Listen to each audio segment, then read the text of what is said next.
Cita Sehat bersama Sehatkan Indonesia.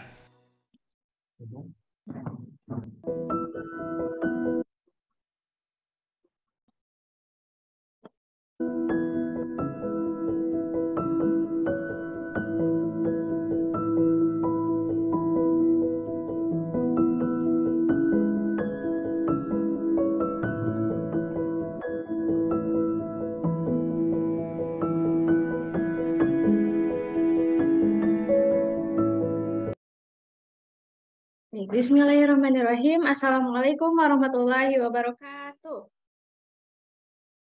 Selamat siang Sobat Sehat semua. Bagaimana kabarnya hari ini? Semoga kita semua selalu diberi kesehatan ya. Nah, senang sekali Bisik kembali hadir seperti biasa setiap bulannya. Cita Sehat menghadirkan webinar edukasi bertajuk Bisik atau Bincang Sehat Asik yang akan menemani siang hari Sobat Sehat semua, tentunya dengan tema-tema seputar kesehatan. Dan selama 1 jam ke depan saya akan menemani Sobat Sehat tentunya tidak sendiri ya, dengan narasumber yaitu seorang psikolog yang hari ini akan berbagi ilmu bersama kita semua. Oke, sebelumnya saya ingin mengingatkan untuk Sobat Sehat yang tidak berhalangan, boleh untuk mengaktifkan kameranya ya, supaya kita bisa melihat nih wajah-wajah antusias Sobat Sehat yang sama-sama ingin belajar hari ini. Oke, sebelumnya saya juga ingin mengingatkan bahwa melalui Bisik ini kami mengajak Sobat Sehat semua untuk berdonasi untuk program sebar. Nah ini, sebar pangan bergizi untuk balita ya, bagi Sobat Sehat yang ingin berdonasi, boleh mengunjungi citasehat.org/campaign/gizi untuk balita dan klik donasi sekarang. Nah, untuk tema kali ini nih ya, pasti sudah pada tahu ya, di layar juga sudah kelihatan, bonding orang tua versus screen time. Nah, tentunya saya juga akan ditemani oleh seorang narasumber. Kita langsung panggil saja. Tadi sudah hadir sih, ada Mbak Erviana Yuliani. Halo Bunda Vivi. Halo. Iya, Assalamualaikum Bunda. Bagaimana kabarnya? Waalaikumsalam. Alhamdulillah baik. Semoga Kak Nurul dan juga teman-teman di sini, rekan-rekan semua juga sehat ya. Amin. Terima kasih sebelumnya Bunda sudah menyempatkan hadir di Bisik hari ini. Jadi beliau ini adalah seorang psikolog dan juga yang berpraktek di praktek offline-nya di Pro Psikological Praktis di Pasar Bojakarta ya Bunda ya. Dan beliau juga praktek di Halodoc as a clinical psychologist dan juga Klik Dokter as psikolog.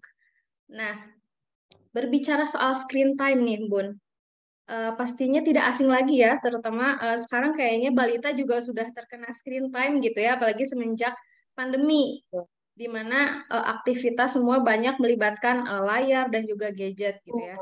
Mungkin budayanya ada yang terbawa sampai sekarang nih, padahal pandemi sudah berangsur reda gitu ya, tapi sampai sekarang mungkin anak-anak masih terbiasa gitu, minta gadget gitu ya, minta handphone. Nah, apakah nanti itu akan berdampak kepada kemampuan sosial anak? Nanti kita bahas sama-sama bersama Bunda Vivi. Nah, sebelumnya kita polling dulu ya Bunda ya. Di sini ada polling, jadi untuk di sini yang sudah mempunyai anak, biasanya berapa lama sih memberikan waktu screen time untuk anak? Kita polling dulu ya. Coba apakah sudah tampil? Teman-teman bisa langsung jawab ya. Di sini ada pertanyaan pertama, ada usia anak, ada kurang dari 2 tahun, 2 sampai 5 tahun, atau lebih dari 5 tahun.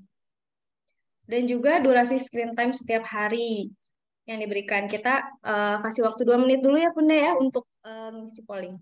Boleh.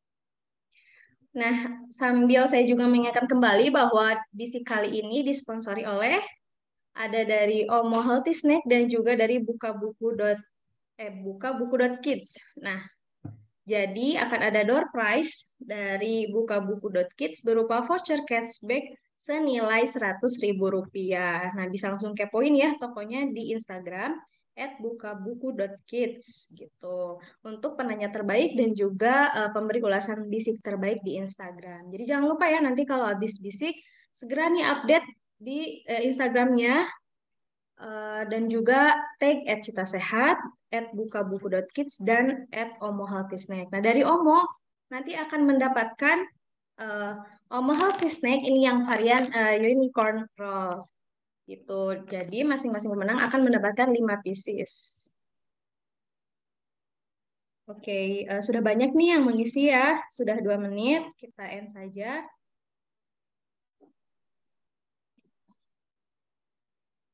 Nah, bisa terlihat wah, ternyata kebanyakan 2 sampai 5 tahun dan juga durasi screen time-nya 1 sampai 2 jam ya. Dan di sini juga ada juga yang belum memiliki aturan screen time nih. Nah, mungkin nanti bisa lebih dijelaskan ya Bunda ya. Apakah penting gitu ya aturan waktu screen time pada anak atau tidak. Oke, kalau gitu kita langsung saja ke materi. Kepada Bunda Vivi dipersilakan. Oke, terima kasih banyak. Terima kasih banyak ya Kak Nurul atas kesempatannya, teman-teman semua di sini. Insya Allah luar biasa banget bisa saling sharing di sini dan diundang sama-sama sehat bersama. Nah, nanti saya izin untuk Kak Nurul boleh bantu untuk screen ininya ya, screen untuk materinya nanti. Nah, kenapa kita perlu membahas mengenai bonding dan screen time ini? Karena kan memang screen time tuh zaman sekarang tuh jadi PR terbesar banget gitu. Di satu sisi anak-anak generasi alpha itu kan saling berdampingan, tapi di sisi lain kita mengetahui sekali bagaimana dampak negatif dari screen time itu sendiri. Jadi kita akan bahas apakah screen time itu akan mengurangi bonding ataukah screen time itu bisa bisa membangun bonding tersendiri sama antara orang tua dan anak. Nah, kita akan coba ulas gitu nanti. Gitu. Jadi bonding orang tua vs screen time, ketahui pengaruh keduanya pada kemampuan sosial anak. Oke, baik, next. Nah, kalau kita bicara soal di sini sih, sebenarnya apa sih bonding itu? Mungkin dari teman-teman ada yang belum begitu paham gitu mengenai apa itu bonding gitu. Jadi bonding itu sebenarnya adalah sebuah kedekatan atau kelekatan secara emosional saja dalam sebuah hubungan dekat seseorang. Nah, dalam hal ini adalah antara orang tua dan juga anak-anak. Nah, biasanya anak-anak itu lebih lekat, lebih tercipta terbangun bondingnya sama sama ibu, nggak sama ayah. Biasanya seperti itu kebanyakan karena lebih banyak waktu yang diluangkan bersama ibunya. Nah ini, jadi bagaimana caranya membangun bonding? Lalu apa saja yang perlu dilakukan dan tidak dilakukan ketika kita ingin membangun sebuah bonding ini? Nah, nanti kita akan lihat di slide-slide selanjutnya. Jadi intinya adalah bonding adalah sebuah kelekatan atau kedekatan secara emosional. Jadi dia terbangun begitu saja. Jadi anak-anak itu mereka ikut merasakan. Biasanya kalau bondingnya itu sudah kuat, mereka lebih empati dengan perasaan dari orang-orang yang dekat dengan dia. So, boleh next. Nah, kemudian kalau bicara screen time tadi soal bonding, sekarang kita ke variabelnya nih, variabel screen time. Screen time itu apa sih gitu ya? Apakah hanya di handphone saja gitu atau di media-media lain juga juga bisa gitu ya. Jadi screen time itu merupakan waktu yang sudah diluangkan untuk kita gunakan ketika kegiatan menatap layar. Jadi gadget-gadget yang ada layarnya seperti televisi, kemudian handphone, laptop, komputer, atau teknologi-teknologi lainnya yang menggunakan layar itu bisa disebut dengan dan kita menggunakan waktu kita itu bisa disebut dengan waktu screen time gitu. Nah, apakah akan ada pengaruh perbedaan pengaruh gitu antara handphone, televisi, laptop dan komputer? Sebenarnya pengaruhnya hampir sama gitu. Antara screen time dengan televisi, kemudian nonton udah nggak apa-apa, anakku nonton di TV itu lebih bagus kok daripada di handphone kata gitu kan biasanya ibu-ibu. Nah, sebenarnya ini untuk efeknya sebenarnya sama, tetapi dengan adanya televisi mungkin smart TV gitu ya, orang tua sudah memilihkan tayangan-tayangan seperti apa saja yang boleh dilihat sama anak. Kecuali kalau handphone biasanya kan orang tua lebih menyerahkan diri mereka, pengasuhan mereka untuk ya udahlah kasih YouTube gitu kan. Nah kadang ada beberapa orang tua yang bahkan berikan YouTube yang YouTube umum, bukan YouTube Kids gitu ya, ada iklannya segala macam, terus kemudian ada banyak intervensi dari misalnya rekomendasi tayangan lain gitu. Nah itu kan ada beberapa yang memang itu harusnya dilihat sama orang dewasa, tapi ini akhirnya dilihat sama anak-anak. Nah ini yang perlu diwaspadai gitu. Oke lanjut.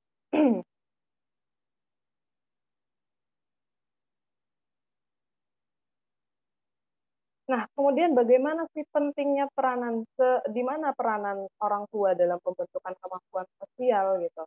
Jadi sebenarnya kalau kita bicara mengenai screen time, mengenai bonding, itu akan pengaruh dengan bagaimana kemampuan dan perkembangan kemampuan sosial anak-anak ini gitu. Karena apa?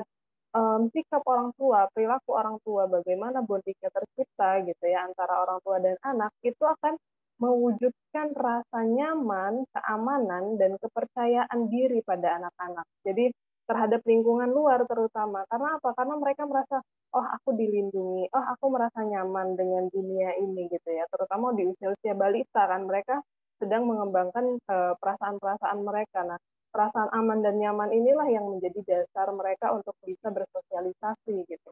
Jadi sehingga ketika orang tua mampu menjalin kedekatan dengan anak-anak ini, itu akan membangun kepercayaan diri anak untuk bisa kenal dengan dunia luar, gitu, untuk bisa bersosialisasi. Karena tadi anak menganggap bahwa lingkungan luar itu adalah bukan lagi sebuah ancaman, gitu, tapi sebaliknya mereka bisa bersosialisasi dengan baik karena mereka percaya bahwa dia meyakini bahwasanya oh ini adalah sesuatu yang aman dan biasa saja, bukan sesuatu yang mengancam gitu. Jadi anak-anak bisa untuk mengeksplorasi lebih banyak hal lagi terhadap dirinya dan juga dengan orang lain gitu. Oke, lanjut.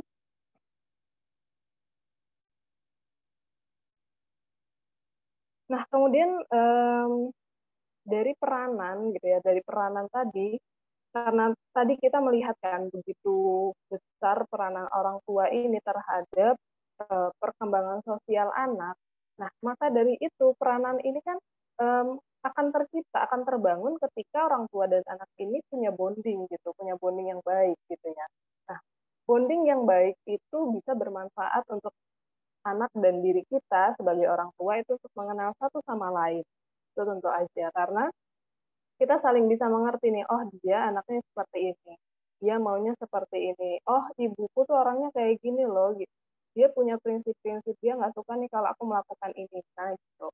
Nah kemudian juga mudah membangun kedisiplinan pada anak-anak itu tadi. Anak-anak akan lebih mengerti gitu, akan lebih karena mereka percaya dengan orang tuanya. Apa yang diberikan orang tua, apa yang orang tua katakan itu adalah sesuatu yang baik menurut anak-anak. Jadi lebih gampang untuk bisa mendisiplinkan karena tadi saling mengenal dan saling mengerti satu sama lain. Kemudian juga anak-anak itu tumbuh menjadi pribadi yang lebih percaya diri. Karena apa? Karena orang tuanya sudah mempercayakan gitu kan. Oke nak, kita bareng-bareng ya. Aku mama, aku ayah gitu. Tetapi di sisi lain kita adalah pribadi masing-masing dan kita percaya bahwa kamu bisa bertumbuh dengan baik gitu. Itu kata-kata bonding yang mungkin tidak terucapkan tapi dirasakan sama anak-anak sehingga anak-anak ini lebih mudah untuk bisa percaya diri gitu. Nah kemudian manfaat bonding selanjutnya adalah mengembangkan banyak sekali kecerdasan, misalnya kecerdasan verbalnya, terus kecerdasan interpersonal dan intrapersonalnya gitu ya, kecerdasan yang ada di dalam diri dan juga bagaimana mereka bersosialisasi dengan orang lain gitu di luar lingkungan dirinya sendiri gitu. Jadi ada banyak sekali manfaat-manfaat dari bonding ini gitu. Jadi menjalin kelekatan itu dilakukan dengan cara yang sederhana dan bermakna. Jadi nggak harus ada fasilitas tertentu, enggak gitu. Bonding itu hanya butuh diri kita, waktu kita, fokusnya kita terhadap anak-anak, gitu aja sih. Jadi ini bisa dilakukan dengan gratis gitu dan bisa dilakukan dengan cara-cara sederhana misalnya dengan pillow talk gitu ya, dengan kita bisa saling sharing, terus misalnya menanyakan kalau misalnya ada anaknya sudah mulai sekolah, gimana tadi sekolahnya, kamu happy nggak? Gitu. Jadi hal-hal semacam itu yang bisa membangun bonding. Oke, lanjut.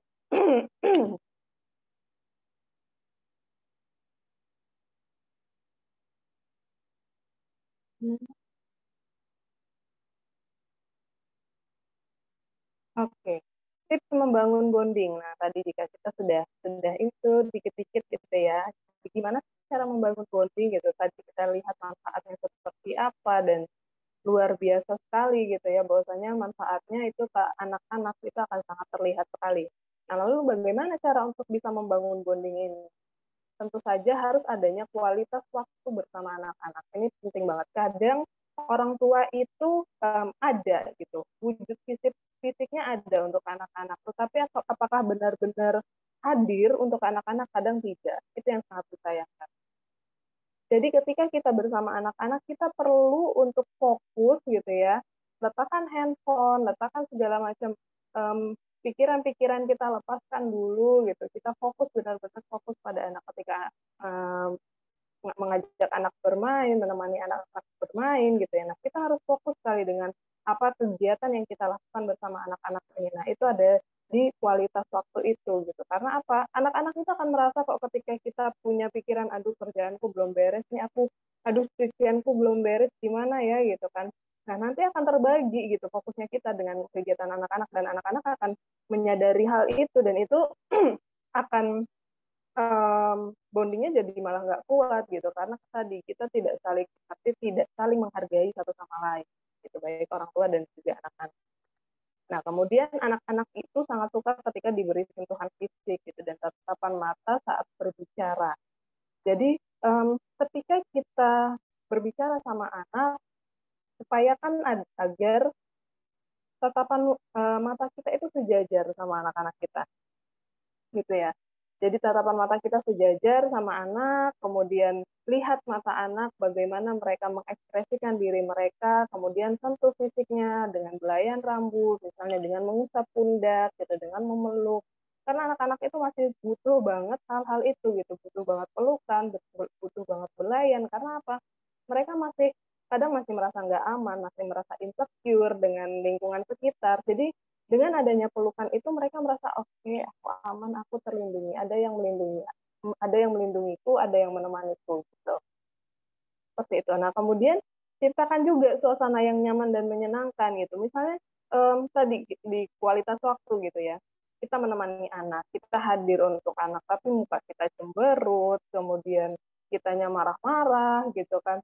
Apakah itu akan jadi menyenangkan dan nyaman? Kan tentu enggak gitu. Anak jadi merasa risih malah kan ketika ada kehadiran kita. Nah, maka itu ketika kita hadir untuk anak-anak sebisa mungkin nyaman dulu sama diri kita sendiri sebagai orang tua.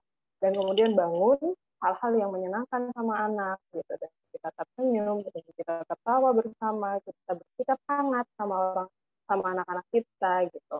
Kemudian aktivitas makan dan juga bermain bersama ini juga bisa menjadi bonding tersendiri gitu. Ketika sarapan, kita sarapan bareng, ada orang tua, ada ayah, ibu, dan anak gitu ya. Mereka saling makan, saling sharing gitu, mungkin bisa sharing soal bagaimana rasa makanannya, makanan apa yang kamu sukai dan tidak sukai. Nah, itu akan membangun bonding tersendiri bagi anak-anak dan orang tua gitu. Jadi bonding ini bisa dibangun, jadi jangan nunggu bondingnya ntar aja, nunggu anaknya agak gedean, umur tahun 2 tahun gitu. Enggak, jadi bonding itu bahkan harus dilakukan bahkan sejak dalam kandungan gitu. Karena apa? Karena anak-anak masih dalam kandungan ibunya itu sudah bisa merasakan di usia 3 bulan, anak-anak di usia 3 bulan kehamilan ibunya gitu. Nah, anak di dalam perut itu sudah bisa merasakan trauma-traumanya dan juga merasakan bagaimana kehangatan orang tua terhadap dirinya. Gitu. Jadi penting banget bahwasanya bonding ini bisa dilakukan sejak dalam kandungan. Gitu. Jadi jangan tunggu dia anaknya lahir. Gitu ya.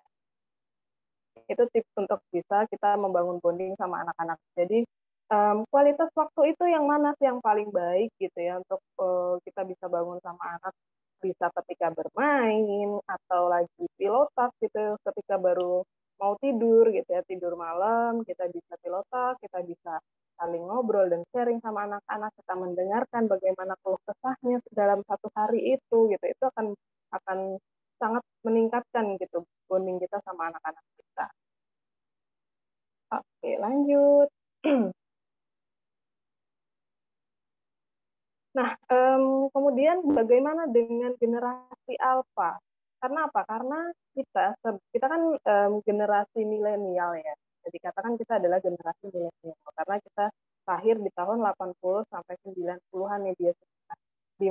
Di orang-orang yang berada di usia lahir di tahun 80 sama 90-an inilah yang akhirnya menghasilkan anak-anak dengan generasi alfa itu. Sedangkan seperti yang kita ketahui bahwa memang di atas tahun 2000-an itu teknologi kan mulai berkembang sangat pesat sekali. Nah, dan tidak menutup kemungkinan bahwasanya memang generasi alpha ini saling berdampingan dengan teknologi, dengan gadgetnya gitu. Jadi apakah bisa dihentikan gitu bagi kedekatannya mereka nih, kedekatan antara generasi alpha anak-anak kita dengan si gadgetnya ini tadi, dengan screen time-nya tadi, waktu screen time-nya gitu ya. Nah, ini yang menarik gitu, bahwasanya memang karena kedekatan ini, karena mereka saling berdampingan satu sama lain, kita sebagai orang tua yang mengetahui bagaimana dampak dari screen time itu gitu ya, kita hanya bisa membatasi, kita hanya bisa meminimalisir gitu. Karena apa? Kita yang sebagai orang tua, kita yang mengontrol, kita yang mengawasi, kita yang punya andil penuh gitu terhadap apa-apa saja filternya anak-anak. Karena anak-anak itu kan, terutama balita itu kan punya seperti spons kan gitu, otaknya. Diri mereka itu seperti spons yang apapun diserap gitu ya, apapun apa yang dilihat, apa yang dirasakan gitu, itu akan sangat masuk ke dalam dirinya mereka. Nah, apalagi kalau misalnya mereka sudah punya waktu screen time-nya sendiri gitu, itu jadi apa yang mereka tonton itu akan sangat terserap sama dirinya mereka. Nah, memang sebaiknya kita sebagai orang tua lah yang sebagai filter dari apa yang mereka lihat tadi, apa yang mereka tonton dan saksikan. Nah, kemudian apakah waktu screen time itu bisa digunakan sebagai bonding? Bisa aja gitu. Dengan catatan adalah ketika waktu screen time, orang tua perlu untuk hadir bersama mereka, untuk saling ada untuk mereka gitu. Ketika misalnya saya gitu ya, ajak anak saya lagi nonton gitu, kemudian lalu saya akan aktif bertanya ke dia gitu. Oh ini apa nak gitu? Apa yang lagi kamu tonton? Gitu. Oh dia kenapa gitu? Oh dia sedih ya gitu. Nah jadi tetap ada komunikasi dua arah. Karena apa? Karena waktu screen time itu yang ditakutkan adalah tidak adanya komunikasi dua arah gitu. Kemudian juga anak akan fokusnya akan berganti-ganti karena gambar yang begitu cepat berganti di waktu screen time itu. Maka dari itu kita perlu untuk saling memvalidasi gitu. Saling memvalidasi apa yang mereka tonton, apakah mereka cukup menangkap apa yang ditonton sama anak-anak ini dan apakah tontonan itu baik atau enggak. Itu maka perlu kalau di usia balita kita orang tua perlu untuk mendampingi anak-anak kita ketika misalnya mereka lagi ada waktu screen time-nya gitu. Jadi generasi alpha itu memang adalah yang paling dekat dengan teknologi. Jadi sehingga tantangan terbesar adalah bagi orang tua gitu yang membesarkan generasi alpha ini. Dengan perkembangan teknologi, perkembangan anak-anak generasi alpha pun juga semakin cepat juga gitu. Nah, misalnya nih kadang kita suka membandingkan gitu ya. Ah, zamanku dulu kayaknya anak usia segini belum begini deh gitu. Tapi kok anak-anak usia 1 tahun udah bisa ini itu ya, anak usia 2 tahun sudah lancar sekali bicara dan membacanya misalnya gitu. Nah, karena apa? Karena mereka juga tumbuh dengan cepat gitu. Jadi generasi alpha ini bisa disebut bahwa mereka adalah manusia tercerdas gitu dibandingkan dengan generasi-generasi sebelumnya, dalam hal ini diri kita gitu ya. Karena apa? Karena mereka begitu cepat menerima informasi. Mereka stimulusnya banyak gitu, terlalu overstimulus bahkan. Gitu. Nah, ini yang perlu menjadi perhatiannya kita sebagai orang tua dan kita perlu untuk menyesuaikan. Kadang kita sebagai orang tua yang dibesarkan dengan cara yang konvensional gitu, dengan cara-cara tradisional, kadang kesulitan untuk bisa mengimbangi anak-anak kita yang perkembangannya tuh cepet banget gitu. Akhirnya kita bertanya-tanya, kok anak aku begini sih, kok dia begini sih gitu kan. Aku dulu kayaknya nggak gitu deh. Aku dulu sopan banget sama orang tuaku gitu. Jadi ada banyak perbandingan yang sebenarnya itu nggak bisa dibandingkan karena budayanya saja sudah berbeda gitu. Nah, anak-anak generasi alpha ini cenderung cepat dalam menyesuaikan diri, namun adanya penurunan kualitas nilai dan value dalam perkembangannya. Karena apa?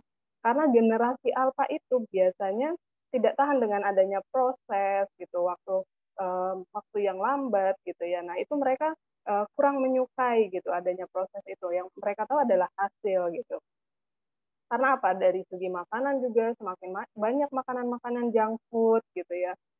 Kemudian tadi dengan layar, dengan screen time, mereka melihat tayangan-tayangan di gadget gitu yang perubahannya begitu besar. Terus kayak misalnya adanya TikTok, Reels di Instagram gitu. Informasinya kan pendek-pendek gitu ya. Bukan sesuatu hal yang panjang dan berulang gitu. Nah, itu yang membuat anak-anak ini fokusnya lebih rentang konsentrasinya itu lebih pendek dibandingkan diri kita. Kalau kita kan dulu yang kita baca adalah koran gitu atau majalah gitu, majalah-majalah. Nah, itu kan yang kita baca, kadang kita baca koran itu sekali, dua kali, kadang kita ulang-ulangi sehingga kan informasi itu lekat dengan kita gitu. Itu adalah sebuah proses. Nah, sedangkan anak-anak di generasi alpha ini tidak tidak memiliki itu gitu. Mereka punya banyak keahlian, tapi mereka kualitas terhadap satu keahlian itu kurang gitu. Oke, boleh dilanjutkan. Nah, kemudian bagaimana dampak dari screen time itu sendiri gitu ya. Sempat kita singgung bahwasanya sebenarnya ada dampak positif dari screen time karena kan sekarang apalagi kemarin di zaman pandemi 2 tahun kita harus menghadapi segala sesuatunya dengan layar gitu ya, dengan pembelajaran gitu melalui laptop, melalui handphone gitu dan itu tidak bisa dihindarkan gitu. Nah, maka dari itulah sebenarnya ada dampak positifnya gitu ketika screen time ini bisa dilakukan dengan jarak jauh, tadi kan komunikasinya bisa dilakukan dengan jarak jauh, pembelajaran segala macam gitu. Nah, kemudian juga tadi anak jadi cepat menangkap gitu karena ada banyak sekali stimulus yang ditawarkan di dalam gadget gitu ya, di dalam layar itu gitu, dari segi warna yang menarik, kemudian sound yang cukup baik gitu. Jadi hal-hal seperti itu yang membuat anak akhirnya cepat menangkap. Kemudian dampak positif lainnya adalah anak jadi anteng nih gitu kan ketika aku lagi mau masak nih atau aku mau lagi kerja udah kasih handphone aja deh gitu biar anaknya anteng gitu ya. Nah, itu kelebihannya gitu ya. Ini menjadi sesuatu yang positif gitu. Nah, kemudian juga anak jadi lebih gampang untuk melek teknologi. Oh, anak umur 1 tahun, 2 tahun udah bisa scrolling, udah bisa search di Google gitu, apa yang lagi mereka ingin cari gitu, atau tayangan YouTube apa yang lagi pengen dia pengenin gitu, pengen tonton gitu ya. Nah, itu bisa banget jadi anak-anak itu jadi melek teknologi. Namun tetap saja dan screen time itu banyak negatifnya juga gitu dari tentang konsentrasinya pendek, kemudian perkembangan emosionalnya juga sedikit terhambat, sedikit terganggu gitu karena mereka kurang adanya interaksi tadi dengan orang-orang sekitar gitu dengan hubungan interpersonalnya itu yang kurang. Kemudian tadi sulit memfilter informasi-informasi yang sebenarnya nggak dibutuhkan anak-anak gitu, tetapi akhirnya karena tadi banyaknya stimulus akhirnya mereka sulit memfilter itu. Kemudian ada kurangnya stimulasi gitu. Kurangnya stimulasi itu baik ketika anak-anak screen time kan berarti mereka tidak bergerak, kurangnya aktivitas, kemudian kurangnya ada kreativitas seperti menggunting, membaca buku dan lain-lain. Nah, itu yang sangat disayangkan dari dampak dari screen time itu karena anak-anak ini jadi biasanya jadi lebih apa ya? Karena adanya waktu screen time, mereka lebih tertarik sama handphone dibandingkan dengan buku, dengan kegiatan-kegiatan lain. Itu yang dikhawatirkan. Oke, selanjutnya.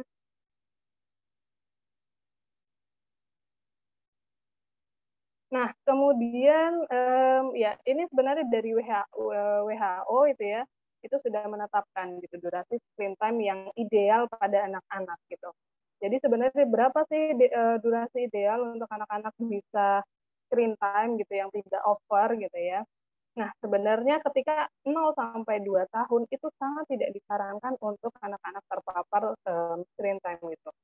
Terpapar layar, baik itu televisi, gadget, kemudian juga laptop, handphone gitu ya. Itu sangat tidak disarankan untuk 0 sampai 2 tahun. Tapi sayangnya memang sekarang itu banyak banget yang nggak apa-apa kok gitu. Yang penting kan videonya video-video edukasi gitu kan. Itu sebaiknya enggak. Karena apa? Karena 0 sampai 2 tahun itu anak-anak itu masih perkembangan visualnya masih sangat ini sekali gitu. Sensitif sekali. Jadi sehingga dengan adanya overstimulus dari screen time gitu ya, warna-warna yang sangat cerah, yang sangat ngejreng, terus pergerakan dari screen time itu dari layar-layar laptop, gadget, handphone gitu yang terlalu cepat pergerakannya itu juga akan menjadi overstimulus untuk anak-anak. Nah, kemudian di usia 2 sampai 5 tahun, nah orang tua sudah mulai bisa nih memberikan screen time gitu. Ya, sebenarnya kalau usia 2 tahun, kalau bisa sih jangan langsung 1 jam gitu ya, tetapi mungkin bisa 30 menit, bisa 15 menit dalam sehari gitu. Sebaiknya memang waktunya tuh satu minggu itu hanya 1 jam untuk anak 2 tahun gitu. Tapi kalau misalnya kita rentangkan dari 2 sampai 5 tahun itu maksimal sekali itu hanya boleh 1 jam per hari. Karena mereka butuh bergerak. Anak-anak ini butuh bergerak, butuh aktivitas fisik, butuh untuk distimulasi dengan hal-hal lainnya. Berbeda dengan zaman kita. Kita kan dulu nggak terlalu banyak mengenal teknologi gitu kan. Handphone juga masih jarang gitu. Nah, kita lebih banyak bermain di luar bersama teman-teman kita, misalnya main petak umpet, main segala macam gitu kan, yang memang melibatkan banyak aktivitas fisik gitu. Terus main rumah-rumahan, misalnya main boneka-bonekaan, itu kan adalah hal-hal yang sebenarnya mungkin dilihat sama orang lain itu sama orang dewasa itu adalah sekedar permainan, tapi sebenarnya permainan inilah yang mengajarkan banyak hal mengenai sama anak-anak gitu. Nah, itu yang tidak didapatkan oleh anak-anak di usia 2 sampai 5 tahun di zaman ini gitu, karena mereka kurang sekali permainan-permainan tradisional. Nah, kemudian sudah masuk usia sekolah, di usia 6 tahun ke atas, itu maksimal adalah 2 jam per hari, karena mereka butuh untuk belajar, gitu, butuh waktu belajar, mereka harus mulai untuk bisa mengembangkan daya konsentrasinya lebih panjang lagi, maka itu maksimal waktu yang digunakan adalah 2 jam per hari. Gitu. Nah, saat screen time sebaiknya orang tua tetap harus perlu untuk mendampingi dan mengawasi tontonan dan games yang dimainkan anak-anak. Karena banyak sekali sekarang tontonan atau games itu yang kelihatannya ini kayak untuk anak-anak kok gambarnya kartun, tapi ternyata konten-konten di dalamnya itu dewasa. Nah, itu yang perlu kita sebagai orang tua tuh waspadai di situ. Gitu. Oke, selanjutnya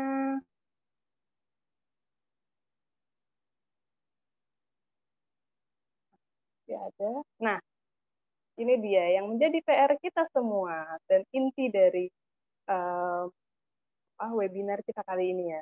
Tips menyapih gadget pada anak-anak. Seperti apa sih ketika misalnya anakku sudah terlanjur nih ketika ini tantrum gitu ya. Ketika ditarik handphonenya, diambil handphonenya mereka tantrum. Atau anakku jadi apa-apa dikit-dikit handphone gitu.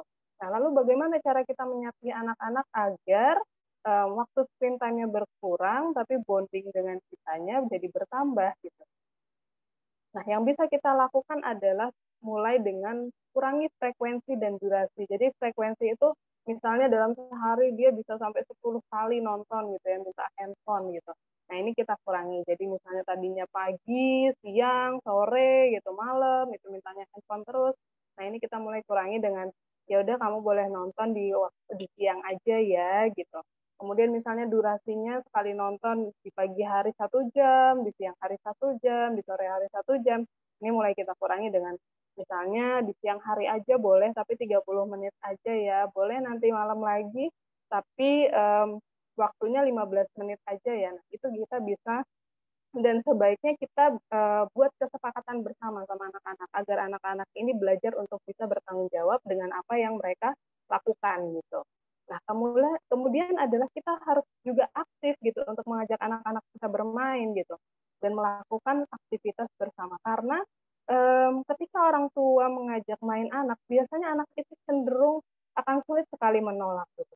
Wah, orang tuaku, ibuku mau nih diajak main gitu. Oke, kita main bareng-bareng ya, entah itu sekedar mainin lidah misalnya gini melet-melet gitu ya, gitu kan. Kemudian kita melihat lagi gigi kamu, coba lihat ada berapa ya. Oh, bunda giginya bersih loh, kamu giginya bersih enggak gitu. Kemudian dilihat dari rambut, bunda rambutnya panjang, kamu gimana gitu. Dari anggota tubuh aja gitu, itu akan sangat sederhana sekali gitu. Kemudian mungkin kita bisa mengenalkan nama-nama jari, ini jari ibu jari, yang ini namanya telunjuk, segala macam. Jadi mulai dengan aktivitas-aktivitas yang sederhana itu akan sangat bisa meningkatkan bonding kita sama anak-anak kita dan mulai mengurangi mereka dari kegiatan bermain gadget gitu dengan waktu screen time-nya mereka gitu. Jadi mulai aktif untuk bisa mengajak anak-anak ini bermain, entah itu di luar rumah atau di dalam rumah. Kemudian ganti hiburan anak-anak gitu. Karena kan gadget itu, screen time itu sebagai media hiburan tadinya kan untuk anak-anak agar mereka tidak bosan segala macam. Nah, coba kita ganti hiburannya dengan membacakan buku, kemudian saya itu sekedar berjalan-jalan di taman atau di komplek rumah gitu. Itu akan sangat menghibur anak-anak mereka jadi lebih aware gitu dengan lingkungan sekitarnya. Misalnya kalau misalnya jalan-jalan di taman gitu kan, mereka melihat banyak pohon gitu, kemudian melihat banyak burung yang berterbangan gitu. Nah, itu kita bisa melihat hal-hal detail yang mungkin ketika screen time itu terlewatkan begitu aja karena pergerakan gambarnya yang memang terlalu cepat gitu. Tapi ketika kita berjalan-jalan sama anak, ada hal-hal yang memang slow motion gitu sepertinya.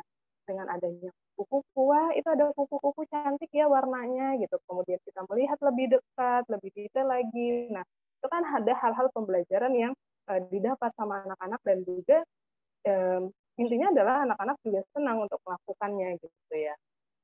Kemudian yang perlu dilakukan selanjutnya adalah ketika kita menyapi, kita perlu untuk sounding dan beri pengertian pada anak-anak. Jadi jangan karena kita merasa kita berkuasa gitu sebagai orang tua, akhirnya ketika anak-anak apa namanya, misalnya masih asik nih nonton gitu ya, kemudian kita rebut, udah habis waktunya ya, nggak ada lagi main handphone ya gitu, kamu handphone terus gitu misalnya, jangan gitu, tetapi kita sounding gitu, kita berikan pengertian juga ke anak-anak, kenapa sampai ibu memberi kamu batasan untuk menonton, kenapa kamu udah nggak boleh nonton lagi gitu ya di waktu-waktu sekian gitu. Oh, karena nanti mata kamu sakit gitu, kamu perlu melakukan kegiatan lain, kamu perlu makan dulu segala macam. Nah, itu yang bisa kita berikan pengertian ke anak-anak. Walaupun mungkin anak-anak ini terlihat kesal, marah, nggak apa-apa gitu. Iya, ibu ngerti, kamu kesal, kamu marah, karena kamu masih mau nonton. Tapi perjanjian kita, kamu kan melakukannya hanya 30 menit untuk waktu nontonnya gitu. Atau di Sabtu Minggu aja gitu. Kita bisa kasih pengertian seperti itu gitu. Kemudian juga kita harus lihat lagi nih, kontrol lagi tontonan anak-anak kita. Jadi memang sebaiknya anak-anak di usia balita itu tidak disarankan untuk menonton tayangan-tayangan seperti TikTok, Reels gitu ya. Karena apa? Karena itu kan ketika kita scrolling kita nggak bisa milih gitu. Informasi apa, tontonan apa yang akan dilihat sama anak gitu. Jadi sebaiknya dihindari. Kalau memang mau memberikan tontonan, berikan tontonan yang memang edukatif gitu. Dan itu memang sudah misalnya dengan YouTube yang berbayar gitu, jadi kita bisa nggak ada iklan gitu, atau kita bisa pilih apa tayangan-tayangan apa saja, atau dengan YouTube Kids juga yang aman gitu, yang memang untuk usianya gitu, sesuai dengan rentang usianya gitu. Jadi lihat lagi gitu ketika kita menyapi, kontrol tontonan anak-anak ini dengan tontonan atau games yang lebih edukatif. Seperti itu. Oke, next, sepertinya masih ada satu. Oke. Kesimpulannya dari apa yang kita bicarakan di sini adalah mau sebaik dan sebagus apapun kemajuan teknologi, peranan orang tua dalam pengaruhnya terhadap perkembangan anak-anak itu tetap tidak bisa tergantikan oleh apapun, gitu ya. Jadi mau secanggih apapun teknologinya, tetap peranan orang tua yang paling utama. Jadi masa anak-anak itu tuh hanya dilewati sekali nih, dengan rentang waktu yang cenderung sebentar, hanya 1-5 tahun aja gitu. Jadi jangan sampai hal itu disia-siakan dengan alasan aku mau bekerja, dengan alasan aku repot segala macam, anaknya rewel segala macam gitu kan, sehingga kita tidak bisa mengerti tidak bisa memenuhi kebutuhan anak-anak ini untuk mengeksplor diri mereka, untuk adanya kehadiran kita di sana gitu. Dan akhirnya dengan mengorbankan waktu-waktu kita dengan memberikan waktu screen time. Gitu. Itu jangan sampai kita menyesal di kemudian hari. Seperti itu. Terima kasih banyak. Sepertinya coba boleh satu slide lagi, sepertinya habis. Oke. Begitu kira-kira Kak dan teman-teman semua. Semoga bermanfaat ya. Baik, terima kasih banyak tadi paparan materinya ya, luar biasa lengkap banget mulai dari pentingnya bonding gitu ya sampai batasan-batasan pada screen time untuk anak itu seperti apa gitu. Terima kasih atas materinya Bunda Vivi dan selanjutnya kita akan langsung ke tanya jawab ya. Tanya jawab akan Boleh. dilakukan dengan dua cara yaitu menyampaikan langsung dan juga melalui kolom komentar. Di sini Boleh. sudah ada yang raise hand ya untuk bertanya langsung. Iya. Ibu Liana Cepat Purba ya. berkenan untuk menanyakan secara langsung. Halo Ibu. Iya, halo, assalamualaikum Waalaikumsalam. Baik, silakan untuk menyampaikan pertanyaannya. wabarakatuh. Iya, mohon maaf ya Mbak, saya masih menyusui jadi belum bisa on cam. Terima kasih untuk materi yang sudah diberikan tadi sama Mbak Erviana. Ada pertanyaan sih untuk anak yang saat ini kan memang generasi alfa itu memang sudah timingnya untuk gadget ya.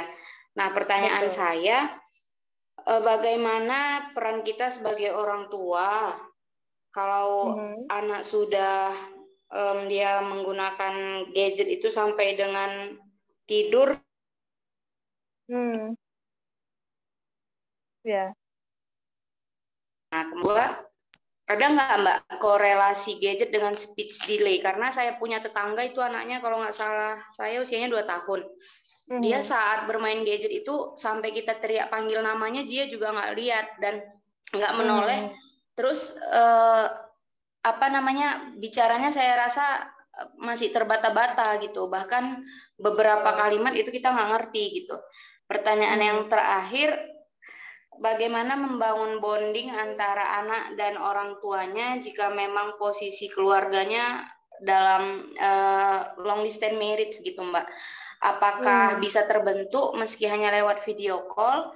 Dan seberapa lama sih efektifnya Mbak agar bondingnya tercapai terus penglihatan mata anak tidak terganggu? Terima kasih. Assalamualaikum warahmatullahi wabarakatuh. Masya Allah, terima kasih banyak. Luar biasa ya, pertanyaannya langsung diborong 3 nih. Iya. Silakan boleh dijawab satu-satu dulu ya. Boleh, ya. Yang pertama tadi mengenai bagaimana kalau misalnya anak-anak main gadget tuh sampai ketiduran, sampai tidur. Nah, itu yang sebenarnya sangat dikhawatirkan karena efeknya ya itu tadi, karena kan anak-anak itu perlu mengistirahatkan otaknya. Jadi 2 jam, minimal 2 jam sebelum waktunya tidur, itu setidaknya anak-anak itu sudah bermain gadget. Tidak hanya anak-anak, tapi juga kita gitu sebagai orang dewasa gitu. Kenapa orang dewasa sekarang itu lebih banyak yang kesulitan tidur gitu? Karena apa? Karena mereka di malam hari masih bermain gadget, masih scrolling sosial media segala macam yang membuat overthinking.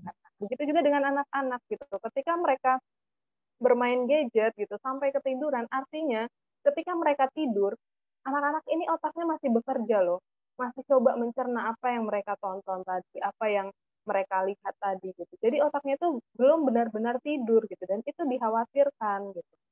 Karena apa? Karena jadinya tidak ada kualitas tidur yang kualitas tidurnya jadi kurang baik gitu. Padahal anak-anak ini perlu banget waktu tidur yang berkualitas. Karena ketika tidur, anak-anak itu akan perkembangannya juga sedang berjalan gitu, juga sedang berproses gitu. Baik tumbuh kembangnya gitu, baik dari tubuh, kemudian dari otak-otaknya, stimulasi sarafnya itu kan harus saling berkesinambungan. Nah, dengan mereka menonton hingga ketiduran itu sangat disayangkan sekali. Sebagai orang tua, kita perlu banget untuk membatasi itu. Jangan sampai anak-anak ini nonton sampai ketiduran tadi. Itu karena itu akan sangat bahaya sekali efek. Yang kedua, mengenai batasan tadi ya, mengenai speech delay, apakah ada kaitannya antara screen time gitu waktu gadget dengan speech delay ini gitu. Nah, itu akan sangat berkaitan. Karena apa? Karena di zaman ini tuh beberapa tahun belakangan ini itu memang angka anak-anak yang mengalami speech delay dan juga autis itu meningkat. Karena apa? Karena dari kecil mereka sudah disuguhi dengan screen time. Kenapa? Kenapa mereka bisa demikian? Karena yang pertama, overstimulus. Jadi overstimulus itu akan sangat mengganggu perkembangan anak-anak gitu. Mereka akan menjadi mudah stres, mereka lebih mudah frustasi gitu. Mereka lebih mudah putus asa gitu karena mereka tidak punya kesanggupan untuk bisa menangkap apa yang mereka tonton, apa yang mereka lihat tadi gitu. Itu menjadi overstimulus gitu. Kemudian juga tidak adanya tadi sempat disinggung di saat materi gitu ya, bahwasanya ketika waktu screen time itu yang dikhawatirkan adalah hanya terjadi komunikasi satu arah karena orang tua benar-benar menyerahkan gadget ke anak agar anaknya anteng gitu ya, biar mereka nonton tanpa adanya komunikasi gitu. Nggak ada feedback satu sama lain, misalnya orang tua tidak mendampingi gitu. Akhirnya apa? Mereka tidak bisa cukup untuk mengutarakan apa yang dikatakan gitu kan, apa yang dibicarakan gitu sama si gadget ini gitu. Kadang bahkan gadget itu kan apa yang ditonton anak-anak itu kan berganti-ganti antara bahasa Indonesia, bahasa Inggris, kadang ada yang bahasa Rusia, bahasa Spanyol, bahasa Cina, segala macam gitu kan. Nah, itu juga akan menjadi kebingungan tersendiri bagi anak untuk membentuk proses perkembangan bahasanya gitu. Sehingga tadi terjadinya adanya speech delay gitu. Kalau misalnya dibandingkan dengan saat anak-anak kita stimulus secara langsung gitu, orang tua langsung bicara sama anak, itu kan akan terjadi komunikasi dua arah. Kemudian bahasa yang digunakan jelas, mungkin hanya bahasa Inggris saja atau hanya bahasa Inggris saja gitu. Nah, anak-anak akan tahu nih bagaimana struktur bahasa yang tepat itu, kemudian mereka melihat mimik wajah kita, bagaimana mulut dan lidah kita bergerak ketika berbicara, itu kan yang dibutuhkan anak-anak gitu. Untuk mereka bisa meniru apa yang dia katakan, apa yang disampaikan gitu, dan mengerti maksudnya seperti apa. Maka dari itu, ketika screen time itu sangat berpengaruh terhadap speech delay gitu. Makanya dari itu ketika memang sudah dinyatakan atau sudah ada tanda-tanda nih anaknya udah mulai nggak mau dipanggil gitu, dipanggil nggak noleh gitu, atau misalnya anakku umur 2 tahun tapi belum mau ngomong satu kata pun gitu. Nah, itu sudah jadi tanda-tanda bahwasanya oh anakku sudah ada keterlambatan dan perlu diperiksakan saja ke tumbuh kembang, kemudian kurangi waktu screen time-nya, bahkan kalau bisa dihentikan dulu gitu kalau misalnya sudah jadi refleks tadi gitu. Yang ketiga apa tadi ya pertanyaannya, saya lupa.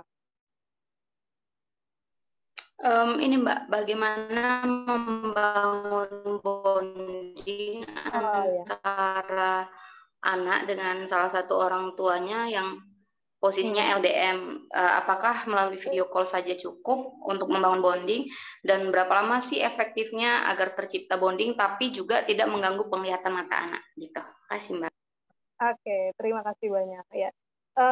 Kalau bicara soal video call berarti ya, dengan video call itu berbeda hal dengan screen time dari banyak hal ya. Karena apa? Karena bukan tontonan itu. Jadi ketika kita video call itu kan anak-anak akan terjadi komunikasi dua arah. Itu yang poin yang memang diperlukan untuk anak-anak ini. Mereka melihat gitu wajah orang tuanya, entah ayahnya, mungkin misalnya yang jauh gitu ya. Nah, itu bisa banget untuk bisa membangun bonding daripada tidak sama sekali gitu. Daripada misalnya ketemunya sebulan sekali atau bahkan 3 bulan, 6 bulan sekali, 1 tahun sekali, itu kan akan sangat untuk apa video call ini gitu. Video call ini bisa berguna untuk mereka tetap mengingat, untuk bisa menyimpan memorinya mengenai oh wajah ayah saya seperti ini, suara ayah saya seperti ini gitu. Kemudian ada komunikasi dua arah, itu akan sangat ketika LDM gitu ya, video call ini menjadi salah satu hal yang menurut saya cukup direkomendasikan gitu untuk bisa membangun bonding sama anak. Lalu seberapa penting dan bagaimana gitu ya, sebaiknya memang sehari paling enggak sekali untuk bisa video callan sama ayahnya atau sama ibunya ketika memang LDM. Karena apa? Mereka butuh untuk mengingat lagi gitu ya, menyimpan memori tadi mengenai wajahnya, kemudian mengenai suara dari orang tua, kemudian kan ketika video call kan juga ada ekspresi-ekspresi wajah yang diperlihatkan gitu oleh orang tua gitu. Nah itu anak-anak juga akan belajar. Gitu. Jadi nggak apa-apa. Oke, baik. Terima kasih atas jawabannya Bunda Vivi dan juga kepada Ibu Liana Purba atas pertanyaannya. Berarti video call ini bukan termasuk screen time gitu ya, karena ada Ya, proses bukan komunikasi betul, begitu ya. betul sekali. Oke, berarti itu juga sekaligus menjawab pertanyaan dari Mbak Nurul Fitra mungkin ya. Dan untuk selanjutnya kita bacakan dari kolom komentar, ada dari Pak Warjita. Dalam tips bonding ada poin adanya sentuhan orang tua dan juga tatapan katanya. Nah, apakah ada batasan gitu dalam tatapan atau sentuhan itu kepada anak kita baik dari segi jumlah atau misalkan sentuhan kepada anak perempuan itu seperti apa misalnya Nah, seperti itu oke, Bunda. ya. Nah, itu dia. Kalau kita bicara soal sentuhan itu kan bicara karena sekarang itu lagi banyak juga marak mengenai pelecehan seksual juga gitu kan. Iya, Memang betul, diharapkan betul. ketika sentuhan fisik ya dengan sentuhan-sentuhan yang wajar gitu, dengan menyentuh bagian-bagian yang memang bukan sesuatu hal yang memang area privasinya gitu. Nah, karena kita kan perlu mengenalkan anak pada area-area privasinya gitu, dengan kamu nggak boleh disentuh ya, misalnya anak-anak balita gitu ya. Kita harus mulai mengajarkan batasan yang boleh dan tidak boleh dilihat dan disentuh orang lain, terutama dengan orang tua yang berlawanan jenis gitu. Misalnya anak laki-laki gitu, ketika sama ibunya itu harus ada batasannya seperti apa, begitu juga sebaliknya antara anak perempuan dengan bapaknya, dengan ayahnya itu juga harus ada batasan juga gitu. Nah, itu yang harus kita kasih pengertian ke anak-anak yang pertama, karena itu akan menjadi dasar bagi anak-anak untuk bisa mempertahankan, untuk bisa membentengi diri mereka gitu dari menjadi korban-korban pelecehan seksual terutama. Karena kan lingkungan orang tua itu kan sebagai lingkungan pertama mereka kan, gitu. Iya, Jadi betul. jadi mereka harus diajarkan perasaan tidak nyaman ketika disentuh gitu, terutama di bagian-bagian area privacy gitu. Nah, dalam hal ini kalau untuk bonding memang disarankan lebih baik ya memang sentuhlah di bagian-bagian yang aman seperti kepala, tangan gitu. Itu yang disarankan gitu kan, pundak gitu itu masih nggak apa-apa, kecuali sudah bagian pantat segala macam gitu kan, dari segi kemaluan itu kan memang nggak boleh kan, dan nggak wajar juga, ngapain ketika bonding kita menyentuhnya alat kemaluan, kan itu nggak sangat tidak etis gitu. Oke, baik. Terima kasih, Bunda. Untuk selanjutnya kita beralih ke pertanyaan secara langsung. Boleh silahkan raise hand.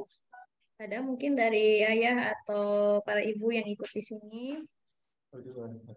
Nah, ada dari Rara Aradia. Silahkan, Mbak Rara, untuk menyampaikan pertanyaannya.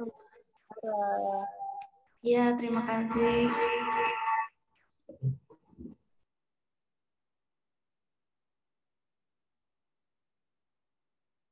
Mic-nya kayaknya mati ya, Mbak? Off ya?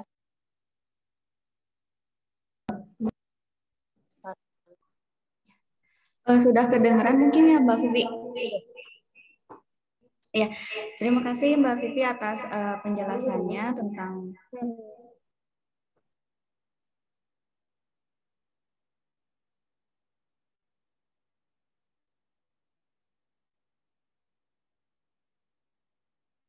ya. Jadi untuk Mbak Vivi, kalau misalkan anak itu sedang bermain, tapi dengan kondisi orang tuanya sedang menonton televisi mungkin ya, tapi anak sebenarnya nggak fokus ke televisi, tapi dia lebih fokus ke mainannya. Apakah pendengarannya yang mendengar suara televisi itu termasuk ke dalam screen time gitu, Mbak Vivi? Oke, terima kasih, ini pertanyaan bagus sekali ya. Memang banyak banget yang seperti ini. Itu biasanya ada banyak sekali orang tua yang seperti itu gitu. Dan penelitian mengatakan bahwa ini akan sangat berpengaruh juga terhadap tentang konsentrasi anak gitu. Karena itu tadi mereka mendengarkan gitu kan apa yang di tayangan-tayangan itu gitu kan, dan itu berubah-berubah gitu kan, dari misalnya tayangan yang memang acaranya, kemudian iklan-iklannya itu kan akan berubah kan. Nah, itu akan mendistrak anak gitu terhadap permainan yang sedang mereka mainkan. Karena apa? Karena mereka jadi tidak fokus dengan permainannya mereka. Walaupun sebenarnya kelihatannya anak-anak ini lagi fokus nih bermain gitu. Tapi ternyata apa? Mereka mendengarkan ada stimulus lain gitu yang didengarkan dari televisi gitu. Kemudian layarnya kan juga tetap berjalan kan. Tetap berjalan walaupun anak tidak fokus melihat ke layar gitu. Tetapi ada pancaran-pancaran cahaya yang berganti-ganti tadi itu juga akan mempengaruhi, yang akan berdampak dan mendistraksi anak. Jadi sebaiknya ketika memang anak sedang bermain, ya sudah matikan televisinya agar tidak mengganggu waktu bermainnya. Ini tadi, ini kaitannya dengan kualitas waktu yang kita gunakan sama anak-anak tadi. Gitu. Oke, Semoga menarik ya ini ya. menjawab. Ternyata dari suara aja bisa jadi screen time gitu ya Bunda ya. Betul. Oke, nah untuk selanjutnya ini bersambung ke yang tadi video call itu tidak termasuk screen time. Hanya ini ingin bertanya baiknya durasinya berapa lama untuk video call pada anak usia 4 bulan? Gitu. Oke, untuk anak usia 4 bulan. Sebenarnya kalau video call itu tidak ada batasan ya. Karena apa? Karena itu kan masalah komunikasi sama orang tua gitu. Karena tapi kan ketika video call itu kan akan terbatas komunikasinya, tidak seleluasa ketika kita bicara langsung gitu. Karena ada sentuhannya, kemudian juga apa yang ingin kita bicarakan itu kan biasanya akan lebih sempit gitu ininya gitu. Temanya gitu, misalnya kamu lagi apa nak, aduh senang ya kamu lagi ini ya tadi ya, kamu udah bisa apa aja misalnya gitu kan. Nah memang sebaiknya kalau untuk anak-anak terutama anak-anak bayi kan itu tidak lebih dari 30 menit atau 15 menit itu sebaiknya sih, karena itu udah cukup lama banget gitu untuk video call kan. Iya, gitu. betul. Yang penting anak-anak ini cukup oke, hari ini aku udah ngelihat nih muka ayah gitu, aku udah ngelihat muka ibu gitu, aku udah mendengarkan suaranya mereka gitu, itu udah cukup untuk mereka. Oke, baik. Begitu semoga terjawab ya Mbak Nurul Fitra untuk pertanyaannya. Untuk selanjutnya ada lagi yang mungkin ingin menyampaikan pertanyaan secara langsung, boleh silakan untuk raise hand-nya. Oke, sambil menunggu mungkin saya bacakan kembali ya Bunda ya. Ini ada dari atas nama Tris Kristiawan. Gitu. Oh, sebentar, ada yang raise hand ini dari Bunda Baim. Silahkan kepada Bunda Baim untuk menyampaikan pertanyaannya. Iya, terima kasih Teh. Maaf ya belum bisa on cam sama lagi menyusui juga. Ya. Ini mau tanya Mbak, durasi untuk screen time anak di bawah 2 tahun itu berapa ya per harinya? Kadang juga bingung ya, apakah kita tuh harus ngasih duluan, apa sebagai imbalan, misalkan nih kemarin tuh dia tuh nggak aku kasih gadget karena udah nonton TV kan. Pokoknya harus jadi raja, tanya kan harus jadi raja tega ya. Walaupun dia tantrum, walaupun dia udah nangis, kokosodan, pokoknya udah tantrum deh dia tuh. Tapi daripada kalau dia nangis, kita kasih. Entah kan dia bakal mikirnya, aku harus nangis dulu baru ntar dikasih kan. Jadi kan jangan sampai kita tuh kalah sama anak ya, kalau emang demi kebaikan. Tapi kadang aku tuh bingung harus berapa lama sih dikasihnya. Terus apa ketika anak minta tuh harus dikasih, yang penting sesuai durasi. Misal nih sehari itu 10 menit nih misalkan ya untuk di bawah 2 tahun tuh. Ya udah 10 menit aja yang termalam nggak usah ya apa gimana gitu. Terus kalau anak gak minta berarti nggak usah dikasih ya baiknya apa gimana gitu. Jadi masih bingung kebijakan kita tuh itu gimana sih buat ngasih gadget ke anak tuh. Makasih Mbak. Sama-sama Bunda Baim, Masya Allah luar biasa ya. Nah, kalau kita bicara soal durasi, tadi sudah dijelaskan gitu ya, bahwasanya untuk anak-anak usia 2-5 tahun itu memang sebaiknya 1 jam seharinya gitu. Dan itu jangan diberikan dengan misalnya 1 kali gitu, kemudian selama 1 jam gitu, dia udah nonton terus kan selama 1 jam itu sebaiknya enggak, tapi dibagi-bagi waktunya. Jadi misalnya ketika siang, siang ini boleh, tapi 30 menit aja ya gitu. Nah, ketika misalnya anaknya lupa gitu, ya udah nggak usah dikasih. Tapi misalnya anaknya nagih gitu, sesuai kesepakatan aja kapan waktu-waktunya memang diperbolehkan untuk menonton gitu. Jadi kita kasih kesepakatan dari awal gitu. Oke, kamu mulai sekarang boleh nonton Ganti gitu, pas aku tapi ngomong. boleh waktu ketika siang aja dan waktu malam ya, waktunya cuma 30 menit atau 15 menit ya setiap kali nonton. Nanti ibu nyalain alarm gitu. Ketika alarmnya sudah berbunyi, sudah stop ya nak ya gitu. Nah, dari situ gitu untuk agar anak-anak ini tahu batasan, tahu bagaimana bertanggung jawab dengan apa yang mereka sudah sepakati dengan kita. Kemudian ketika tantrum, nah ini menarik. Bahwasanya benar gitu. Bahwasanya ketika anak-anak itu menangis, jangan kita turuti gitu. Karena apa? Karena itu akan jadi senjatanya mereka. Oh oke gitu. Berarti besok-besok kalau aku mau apa-apa, aku nangis aja gitu kan. Karena itu akan berhasil gitu untuk bisa membujuk gitu, untuk bisa membujuk ayah dan ibuku gitu. Jadi sebaiknya memang ketika anak-anak itu minta handphone gitu, minta nonton gadget gitu, tapi dengan cara menangis itu sebaiknya tidak diberikan. Kalau saya secara pribadi itu menerapkan ke anak-anak, oke, bunda nonton gitu. Nah, dengan rengekan, dengan tangisan, oh, mau nonton gitu. Oh enggak bisa. Kalau kamu misalnya mintanya sampai nangis kayak gini, itu bunda nggak suka. Bunda malah nggak mau memberikan handphone sama sekali. Coba mintanya yang baik-baik. Coba mintanya yang baik dan dengan tenang gitu ya. Nanti baru bunda kasih. Kalau kamu misalnya sampai nangis-nangis itu bunda malah nggak suka, bunda malah nggak akan kasih sama sekali loh. Jadi tetap kendalinya ada di kita gitu. Bagaimana cara kita untuk bisa mengkomunikasikan itu, bagaimana cara meminta yang baik, gitu. Bagaimana cara agar mereka tuh tahu gitu bahwasanya ketika mereka punya keinginan, mereka harus bersikap yang baik dulu gitu. Jangan sampai tadi dengan sikapnya mereka yang buruk itu malah menjadi kontrolnya mereka untuk melakukan lagi. Gitu. Semoga itu menjawab ya. Ya, baik. Terima kasih kepada Bunda Baim atas pertanyaannya. Ya, memang ya, kalau tantrum itu kadang suka panik duluan. Jadi, ya udah deh kasih, tapi justru itu malah jebakan ya. Nantinya ya, anak akan Ya. senjata Jadi tadi kata senjata. Bunda bilang gitu. Oke, untuk pertanyaan selanjutnya tadi sudah disebutkan dari Tris Kristiawan, yaitu bagaimana seharusnya membagi waktu screen time? Apakah lebih baik setiap hari dalam waktu tertentu atau pada weekend gitu? Nah, di sini pengalamannya katanya dari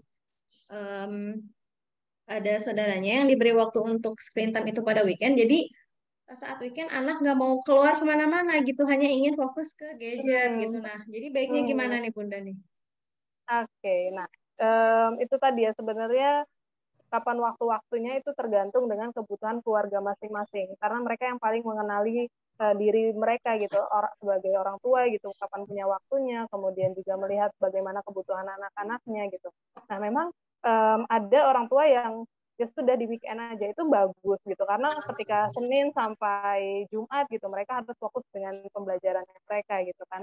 Dan ketika waktu Sabtu Minggu adalah cheating day-nya mereka gitu untuk bisa melakukan apapun yang mereka sukai dan aktivitas-aktivitas apa saja yang memang mereka tadinya di Senin sampai Jumat ini tidak dapatkan gitu, dan akhirnya dibalas dengan di waktu Sabtu dan Minggunya gitu. Nah, itu nggak apa-apa, tapi tetap harus ada batasan gitu.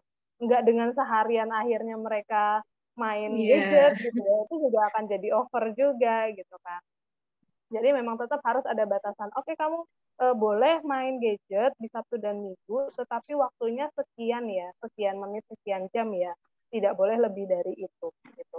Jadi mereka punya kegiatan lain gitu. Walaupun hanya di dalam rumah, paling nggak mereka tahu apa yang perlu mereka lakukan dengan hal-hal lain itu. Entah itu mereka bermain dengan bermain peran, misalnya dengan kakak adiknya, gitu, atau dengan main-main bola atau baca buku segala macam, main Lego misalnya. Tapi kan ada permainan gitu. Jadi nggak apa-apa. Jadi tetap harus ada batasan gitu. Ketika waktu memang Sabtu Minggu, ya jangan sampai seharian juga gitu. Tetapkan batasan misalnya hanya 1 sampai 2 jam. Gitu.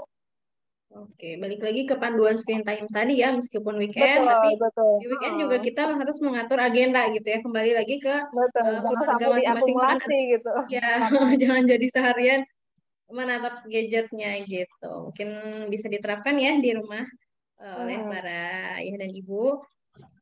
Untuk selanjutnya, ada yang ingin bertanya secara langsung? Boleh silahkan untuk raise hand. Itu yang Aceh sampai Budiawan.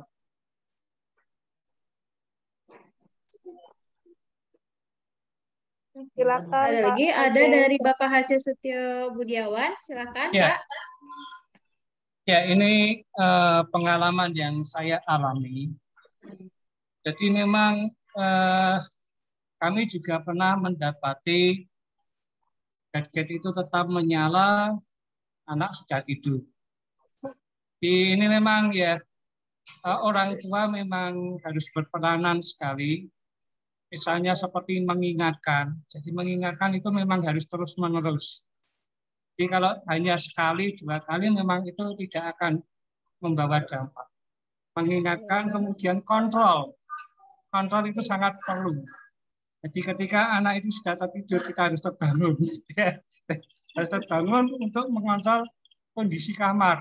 Ini yang kedua, mungkin karena kami berada di desa ya, karena di desa itu anak itu masih suka sepedaan.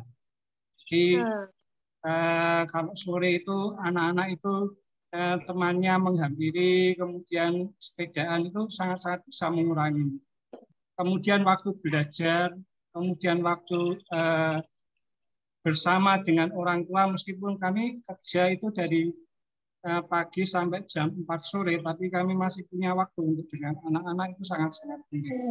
Bisa mengurangi sekali untuk anak-anak itu terlalu banyak di gadget, sehingga memang itu memang pernah sempat juga terjadi. Ketulian emosional itu pernah terjadi. Jadi anak itu ketika dipanggil tidak menjawab itu memang pernah terjadi. Tapi ya seperti itu, ketika kami sudah tahu hal itu, kemudian kami memang harus aktif untuk mengontrol anak-anak kami. Betul, setuju. Ya, baik. Terima kasih Bapak Setio Budiawan atas sharingnya. Betul ya, kembali lagi ke kontrol ya Bunda ya, pentingnya kontrol dan juga sounding ke anak-anak mengenai peraturan screen time gitu, kegiatan mereka di rumah gitu ya. Dan kembali lagi harus diingatkan terus-menerus ya, tidak bisa sekali, betul sekali tadi. Betul banget. Dan anak-anak yang di desa itu memang jadi privilege tersendiri gitu, karena memang entah itu sinyal yang jelek, tidak mendukung gitu, kemudian teknologi juga tidak terlalu banyak ikut campur tangan gitu kan. Kalau di desa gitu masih banyak banget permainan-permainan yang bisa dimainkan bersama-sama gitu dengan teman-teman sebaya, dan itu jadi privilege tersendiri untuk orang tua dan juga anak-anak di desa. Luar biasa. Terima kasih banyak Bapak. Iya, malah kadang kalau misalkan di kota anak cenderung kayak bingung, misalnya udahlah main di dalam rumah aja gitu ya, karena di luar pun misalkan nggak ada lapangan atau di komplek misalkan nggak banyak anak-anak, itu juga jadi tantangan ya untuk para ibu gitu supaya aktivitas takut penculikan gitu. Iya, orang betul. Gitu. Oke. Pertanyaan selanjutnya ini ada dari Ria dari Kalimantan Timur. Wah, Masya Allah jauh banget ya. Pertanyaannya, apakah jika kakek neneknya menonton berita kriminal di televisi yang notabene ada kata-kata yang tidak baik, sedangkan di saat itu neneknya sambil memangku anak kita sehingga kita kata tidak baik itu juga didengar anak, akankah itu berpengaruh pada perkembangan anak? Bagaimana solusinya Bunda? Gitu. Bagaimana nih? Nah ini juga nih yang jadi tantangan nih. Misalnya orang tuanya udah melek nih, udah aware gitu mengenai bagaimana dampak screen time tadi, tapi ternyata orang tuaku gitu, misalnya kakek neneknya gitu, yang ngasih gadget gitu, atau yang tadi ngajak nonton TV gitu, anakku diajak nonton segala macam, atau malah dikasih gadget tadi.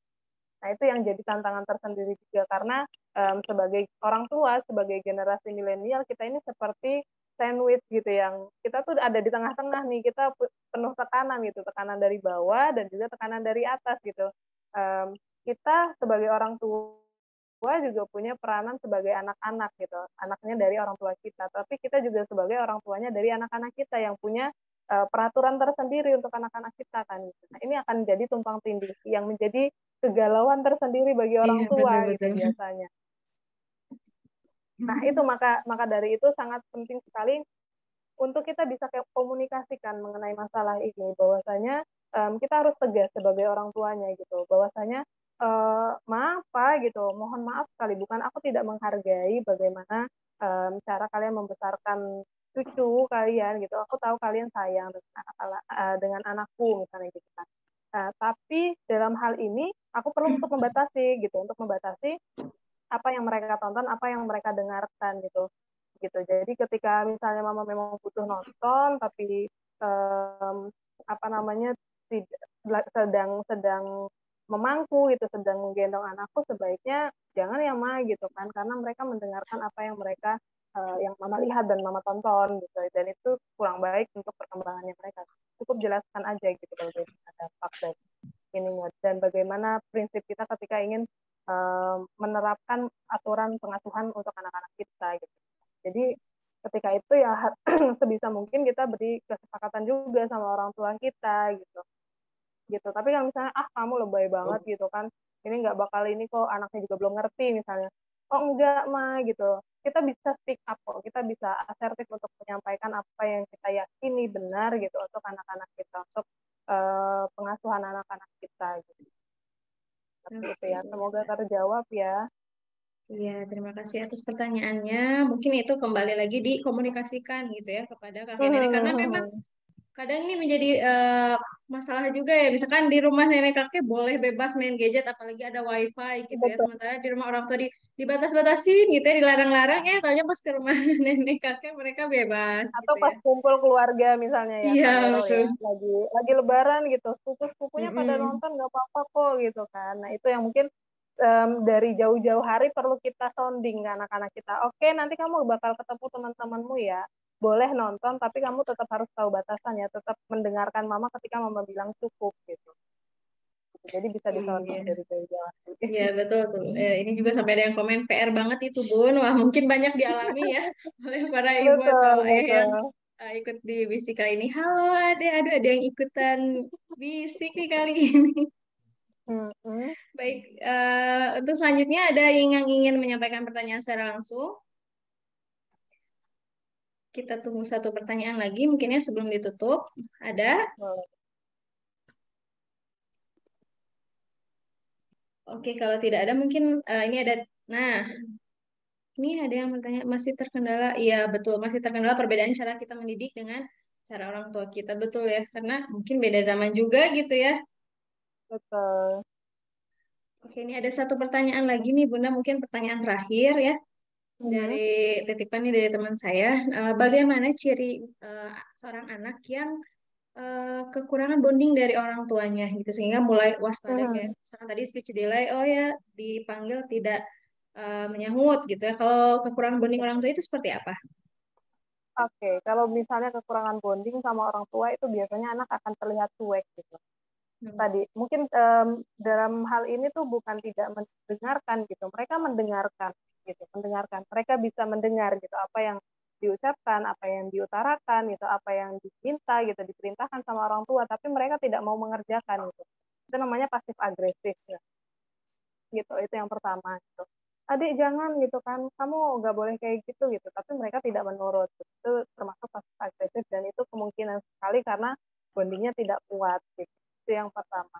Yang kemudian yang kedua adalah biasanya kalau bondingnya nggak kuat, itu ciri-ciri anaknya adalah mereka biasanya akan lebih rewel, mereka akan lebih mudah tantrum, lebih mudah untuk emosionalnya tadi, perkembangan emosionalnya juga cukup terganggu. Kemudian biasanya ketika bondingnya kurang, anak-anak ini biasanya tidak cukup percaya diri gitu.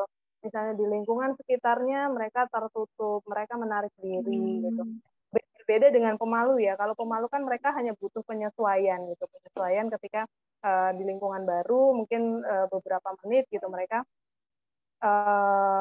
berdiam gitu, tetapi di menit-menit kemudian kan mereka akan lebih mudah menyesuaikan diri. Berbeda halnya dengan mereka benar-benar menarik diri, nggak mau main sama temennya, sosialisasinya kurang, tadi perkembangan sosialnya kurang. Nah itu kemungkinan karena bondingnya yang tidak kuat dengan orang tua.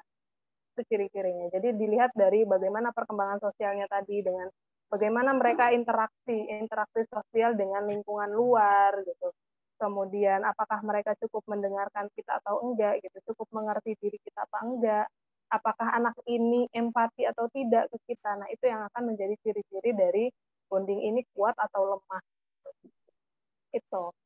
Kemudian juga dilihat lagi dari perkembangan bahasanya, Karena anak-anak yang punya bonding yang kuat ke orang tua itu biasanya mereka cenderung lebih cerdas gitu, entah itu dari verbalnya, entah dari si motorik yang lainnya, atau mereka terlihat mulai punya hobi gitu, mulai suka ketertarikan akan sesuatu hal, itu akan lebih mudah untuk dilihat. Karena tadi orang tua juga bisa mengenali kan, bonding ini kan terkait dengan saling mengenal satu sama lain. Nah, ketika bonding itu terjalin, biasanya orang tua akan lebih peka gitu terhadap apa yang anak sukai, apa yang anak-anak ini minati gitu. Jadi ciri-cirinya bisa dilihat dari sana. Yang sangat terlihat sekali sih biasanya dari perkembangan emosionalnya. Gitu. Apakah anak-anak ini biasanya cenderung lebih rewel. Oke, baik-baik. Itu ada beberapa cirinya yang mudah kita lihat gitu ya. Sehingga jadi Betul. indikator lah kalau anak kita mungkin kurang bonding dengan orang tuanya. Nah, ini ada Mhm. pertanyaan terakhir nih, boleh ya Bunda ya? Satu lagi Boleh. dari Boleh. Alita. Minta saran katanya untuk bonding atau stimulus dengan anak usia 6 sampai 7 tahun. Gimana nih? Oke, untuk 6 sampai 7 tahun berarti sudah masuk mulai sekolah ya, entah itu Iya, betul. TK atau SD gitu. SD ya. Nah, sebaiknya kalau bonding dengan anak-anak di usia segini bisa dengan saling kegiatan membaca buku, itu satu. Karena selain kita melatih kedekatan kita dengan anak-anak, juga melatih dari segi akademisnya kan, suka membaca, kegiatan suka membaca. Itu. Kemudian juga bisa dengan kegiatan berjalan-jalan. Kan. Itu juga bisa dilakukan. Atau melakukan permainan role play gitu. Kita lihat gitu ketertarikan anak-anak ini lagi di mana gitu ya. Misalnya kamu lagi ini ya, kamu lagi suka ini ya. Nah, makanya dari situ kita dukung gitu. Kita seperti tertarik gitu dengan dunianya mereka. Kita masuk ke dunianya mereka gitu. Jadi apa yang lagi membuat mereka tertarik, lagi mereka sukain gitu, kita ikut terlibat di situ. Oh, kamu lagi suka ini ya? Wah, ini gimana cara mainnya gitu? Atau ini gimana cara untuk bisa memainkannya gitu? Itu bisa kita lakukan. Gitu. Jadi ketika mau bonding dengan anak-anak usia 6 sampai 7 tahun, kita mulai bisa untuk masuk ke dunianya mereka, terus dilihat lagi juga apa ketertarikannya mereka, kemudian cari kegiatan-kegiatan yang mungkin bisa menunjang juga dengan sisi akademisnya, dengan baca buku atau dengan permainan-permainan lainnya gitu. Itu sih. Yang lebih mudah sih memang dengan permainan gitu ya. Itu biasanya akan lebih melekat kah. Baik, itu semoga menjawab ya, kita bisa dengan berkegiatan yang mendukung akademisnya ataupun permainan gitu ya. Oke, baik. Mungkin itu pertanyaan terakhir, Bunda Vivi. Terima kasih banyak. Tadi, Masya Allah, diskusinya dari awal sampai akhir banyak juga yang nanya gitu ya, dan alhamdulillah terjawab semua. Mudah-mudahan apa yang tadi Bunda Vivi sampaikan dan juga dari tanya jawab kita bisa terapkan di rumah gitu ya. Menerapkan tadi kembali lagi melekatkan bonding bersama anak dan juga bagaimana tipsnya untuk mengatur screen time pada anak gitu. Nah, mungkin sebelum ditutup boleh ada closing statement?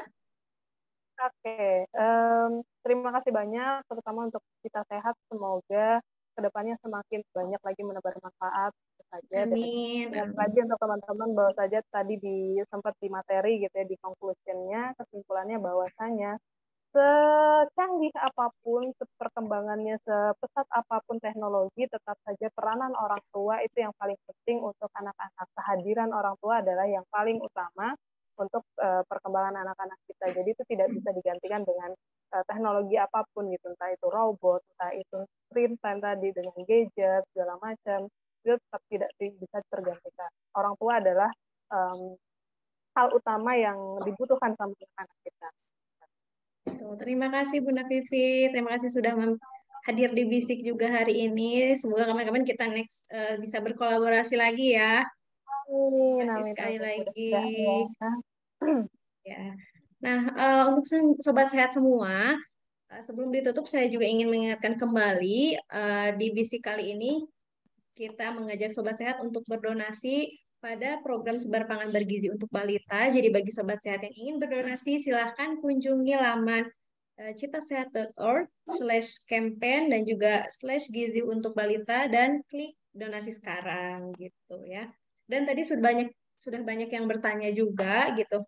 Seperti yang saya sampaikan di awal, akan ada door prize bagi penanya dan juga pemberi ulasan bisik terbaik. Jadi habis ini jangan lupa bikin status di Instagram dan juga tag @citasehat, tag juga bukabuku.kids dan juga tag @omohealthysnack gitu. Jadi nanti pemenangnya akan diumumkan melalui Instagram Cita Sehat. Jadi jangan lupa follow ya di @citasehat di Instagram. Oke.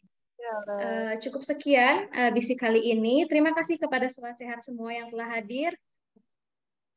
Sebelum kita tutup, mari kita foto bersama ya. Jangan lupa yang menutup kameranya boleh mengaktifkan kameranya. Kita foto terlebih dahulu. Bisa melihat nih wajah-wajahnya mungkin tadi ya, Masya Allah, ada yang dengerin webinar sambil menyusui, ada yang tadi di grup juga izin telat katanya menidurkan anak terlebih dahulu. Masya Allah, semangat belajarnya yang penting tinggi ya. Gitu, kita mulai dulu nih, ada beberapa slide. Tuh, Masya Allah, ada juga yang mau berangkat mungkin ya, itu ya, yang ada yang pakai helm gitu ya. Semoga senantiasa dimudahkan untuk belajar dan menambah ilmu melalui bisik. Oke, sudah. Sebentar. Oke. Senyum, berikan senyum terbaik. Oke, sudah. Terima kasih Sobat Sehat. Terima kasih sekali lagi atas antusiasme yang luar biasa. Sampai berjumpa di bisik selanjutnya. Saya Nurul dan juga tim yang bertugas. Mohon maaf apabila ada kesalahan. Wassalamualaikum warahmatullahi wabarakatuh. Sampai jumpa di bisik selanjutnya. Untuk semuanya yang sudah. Terima kasih Bunda Vivi. Sama-sama.